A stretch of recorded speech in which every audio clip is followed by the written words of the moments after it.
The following video has been created without the use of AI. Please support your human content creators by liking the video and commenting something down below. Subscribing is optional. Now please, enjoy the show. Vox was rushing down the stairs of the V-Tower. The entire circle was currently offline, and this was the only way he could move around. After all, the elevators were down. Frustrated, he jumped the last couple of stairs of every flight. He needed to reach the basement. The air down here was cool. Probably the coldest in the entire V-Tower. Minus Valentino's walk-in freezer for winter scenes, whatever the hell that meant. Down here was the V-Tower server farm. However, hell wasn't Earth, and the internet functioned a little different in hell. It was a living being, without a body, through which information could be exchanged, images be transferred, and data be uploaded. Each hell cycle having its own form of the being, and to utilize the internet, other demons had to be used.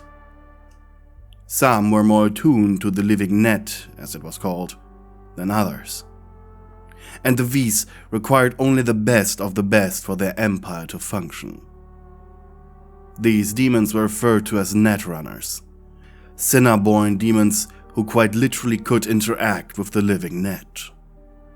And God knows what was happening to their brains right now. Vox's black heart stopped for a moment as he heard screams of pain coming through the heavy metal door in the basement.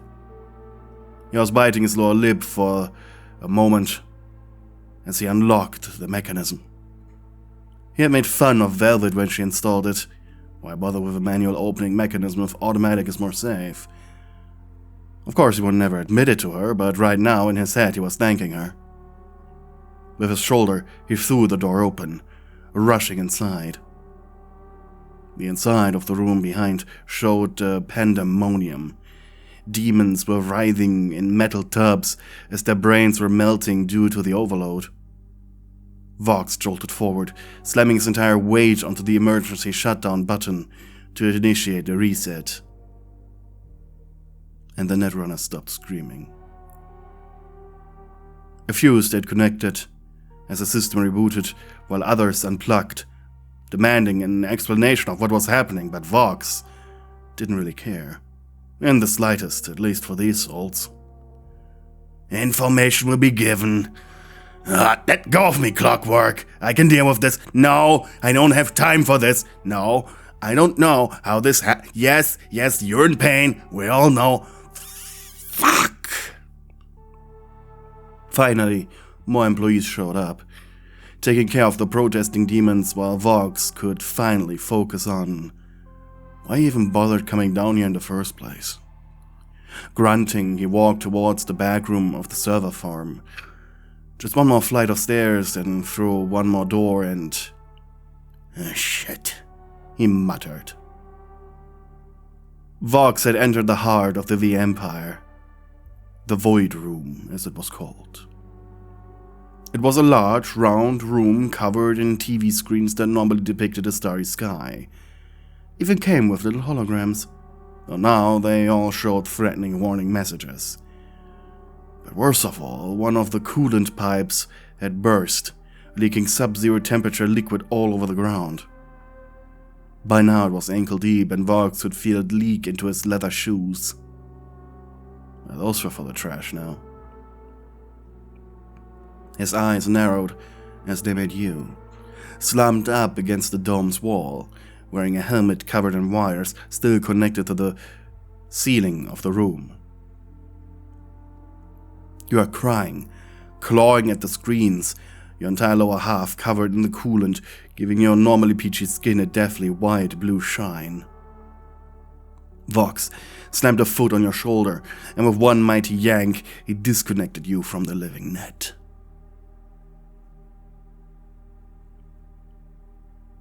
You had been the first in the Pride Lair, the first demon capable of net running, and your long experience with it had made you powerful to the point where you were on the level of an overlord. In fact, All the other netrunners under the V Empire were all contracted under you, and your pain was partially to blame for theirs. You were the hidden overlord, the overlord the V Empire hid from the public. You were Veronica, the prototype demon. You were an unassuming height, just 5'1", just barely reached Vox's bow tie when standing in front of him. Your arms were black, with cyan-colored, glowing blue veins going across them like all demons capable of netrunning. The skin too felt uncanny, as it felt as if it was covered in a thin layer of dust, as well as the veins feeling like they were constantly emitting a mild electricity. You had a short bob cut, white, with red tips, with a singular cyan-colored strand that went across your face. Your red eyes were replaced by pale white ones now, so you had gone blind, thought Vox. And you were still screaming, so loud that your lungs were about to give out. Your hands clawing at your face, and for a moment Vox forgot helping you, and he thought about hell and what was happening to you right now. Was what hell meant for you to happen 24/7, 365 days of the year, for all eternity. Suffering, being connected to the living net. It took a toll on anyone's psyche, hence why the netrunners connected to it were put in ice-cold water and connected to V-brand soothing helmets to make the connection not painful. Vox waited for you to tear out your eyeballs before he stopped you. After all, they needed to be gone anyways, so they could regenerate into healthy, functioning ones. And then he threw you on his shoulder and carried you outside. Your body felt ice cold and was stiff as a cheap love doll. He didn't speak, mostly because you wouldn't remember 90% of the ordeal anyways, but also because he felt weak in this moment. He challenged Alistair, not the other way around. It was his failure to keep him from the V's radio waves that allowed the demon access to the systems. Of course, he would never admit that to anyone. And for a guy calling television picture shows, he seemed to have a lot of knowledge on machinery in the V-Tower's basement. Crafty radio bastard. Knew exactly what cords to damage to cause complete meltdown. As Vox carried you, a false imp by the name of Larry approached him. Adjusting his thick rimmed glasses, he snarled, "The system will be rebooted within the next minute, sir." Vox nodded, a motion to which Larry flinched. Normally anything over 30 seconds caused Vox to slap the imp, but he was strangely calm as he carried you. Surprised, the Cinnaborn imp just stood there. "Well, alright then. I did a good job for once." Vox was halfway up the stairs when the lights turned back on and you finally stopped screaming. Instead, you just hung there, limp, the dripping of your blood the only noise. Vox sighed. It had been a while since you left the basement, so what was better than this? Reaching his penthouse, Vox stopped, wondering only for a moment why he was doing this in the first place. As behind his eyes, visions of the last couple of parties flashed, you never were part of them, as much as he hated to admit that. The V's were a family, and you never being part of anything, maybe he just wanted to do something not painful with you. Yeah. Dare he say, do you a favor. He kicked open the door, sighed, and then threw you on a sofa. You still weren't fully there yet. With a scowl, he sat down next to you, pulled out his phone, and realized he probably shouldn't use the thing, while everything was still straightening itself out. He looked at you, his face a strange grimace, A mix of "you disgust me" as well as "the guy who hurt you will pay," and just a tiny hint of "I want to take care of you, you poor, poor hurt little thing." Vox never really cared for a person before. Cared as in taking care of them while hurt. You started shivering. Understandable.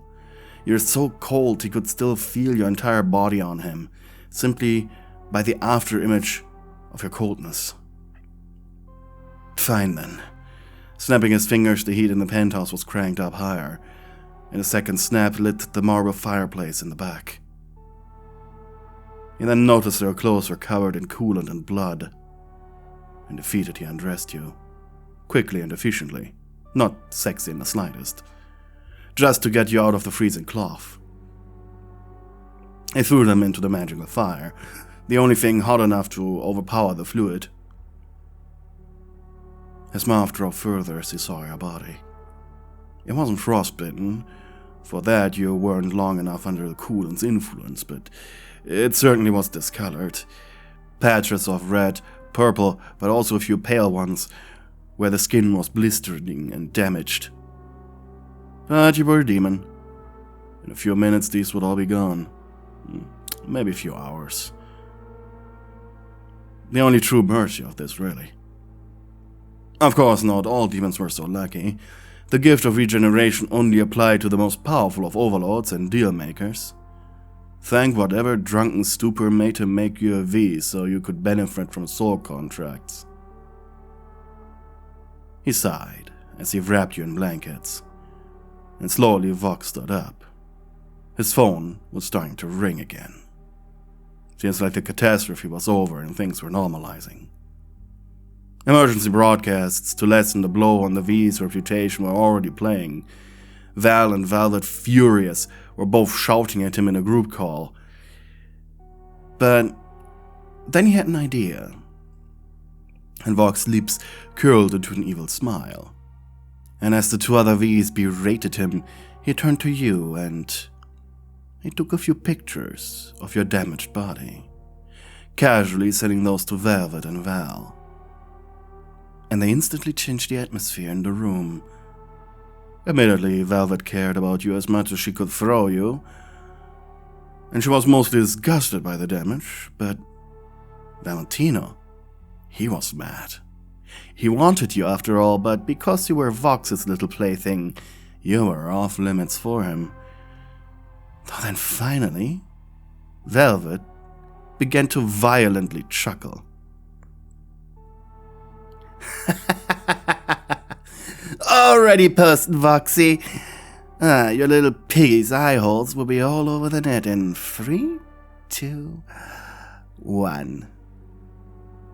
Seconds of silence followed. Oh, this is fun. We're gonna get so much sympathy for this. Good job, Voxy. She then hung up without saying another word. So, Voxy, baby, what are you doing with her? Vox sighed and looked at you. You were in the fetal position, awake but still unaware. I don't know, Val.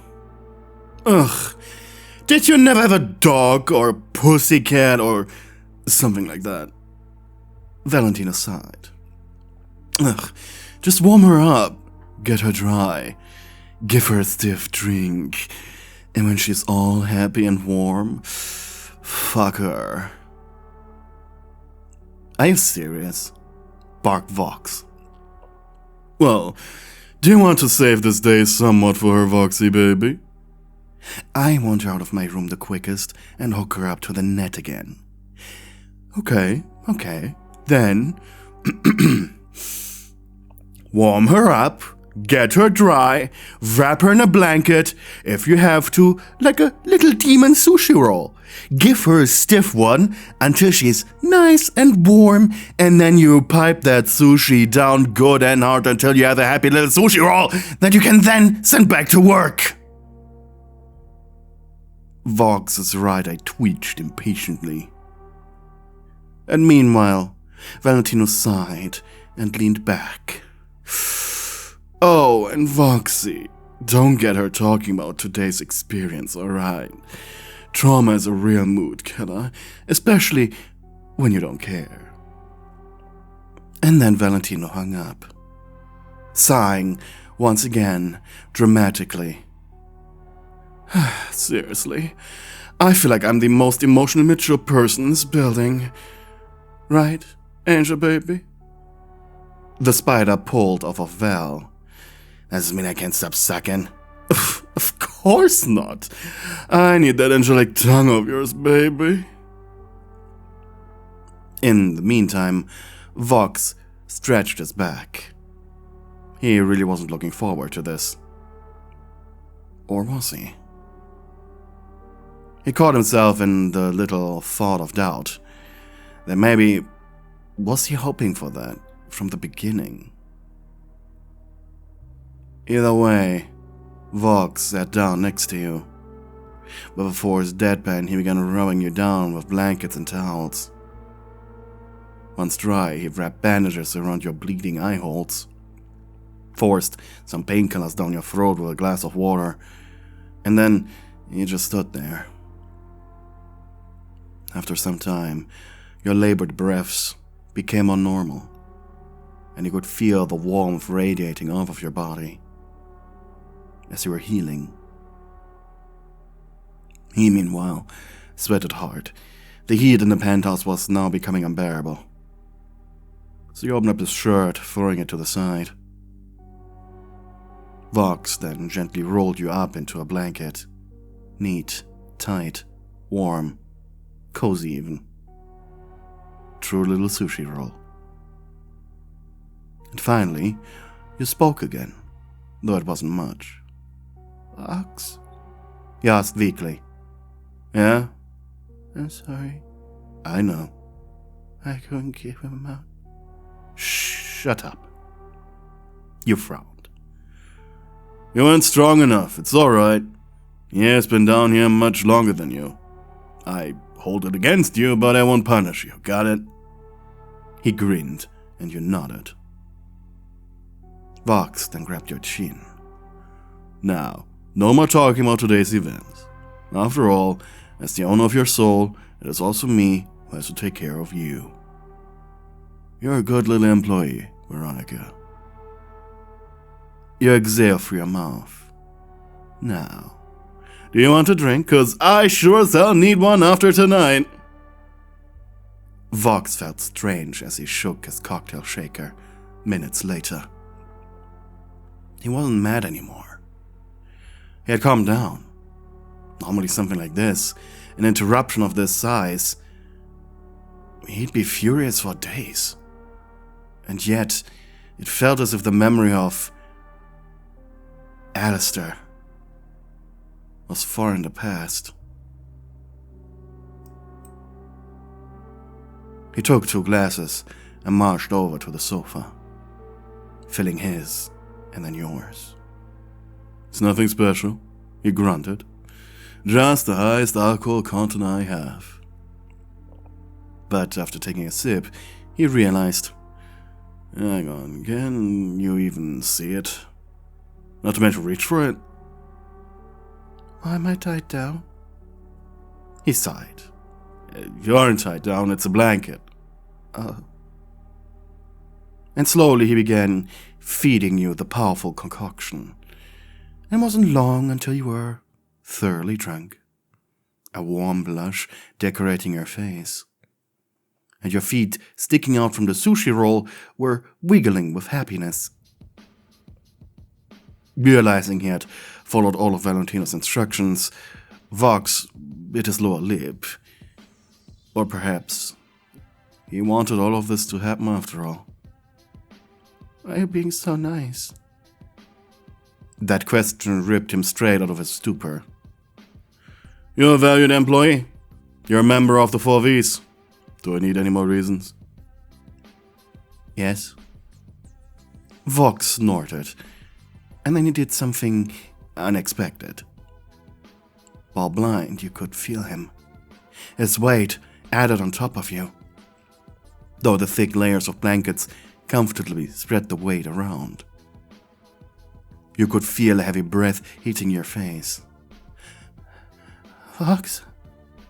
You could hear her mutter right into your ear. How are we feeling, Veronica? You blushed harder. Warm. And then you felt it. It was slimy and hot. The tip of its tongue sharp, gently tickling your earlobe. Just warm. You had been used by him before, just not Val, but even Val did a very lewd photo shoot with you once, so we were kinda used to deplorable behavior from the people you considered your bosses. But something about this was different. He was gentle. He caressed your face. Still a little sensitive from the coolant. And then he propped you up against the sofa's armrest. Your breaths came quick, filled with anticipation.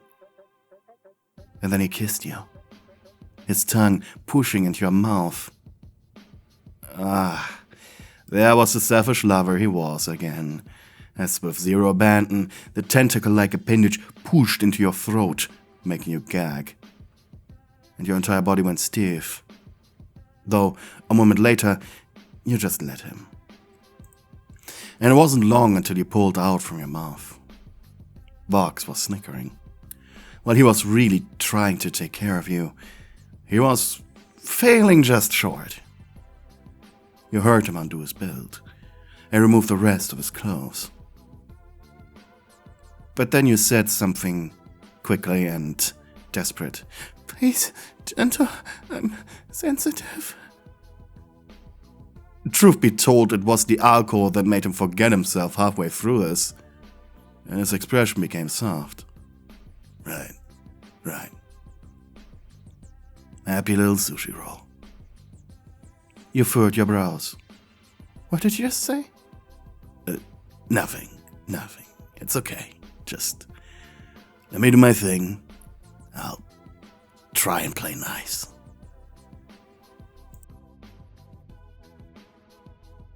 Hey, you watched the video until the very end. That's very kind of you. But before I say goodbye, I have to shout out all of my lovely channel members, especially my high-ranking darling stewards, who get a members-only video every month. Join the tier for just $4.99. Anyways, we have Nicolai Hatcher, Maxi Cat, Alison Watkins, Bella Mare, Mystic Jade 111, Giovanna Moretti, Twilight Mia, Angry Boxman, Hella, Anonymous Weep, and Nicodemus D. Thank you for supporting me. Also, thank you to everybody else who is supporting me. You are keeping me alive.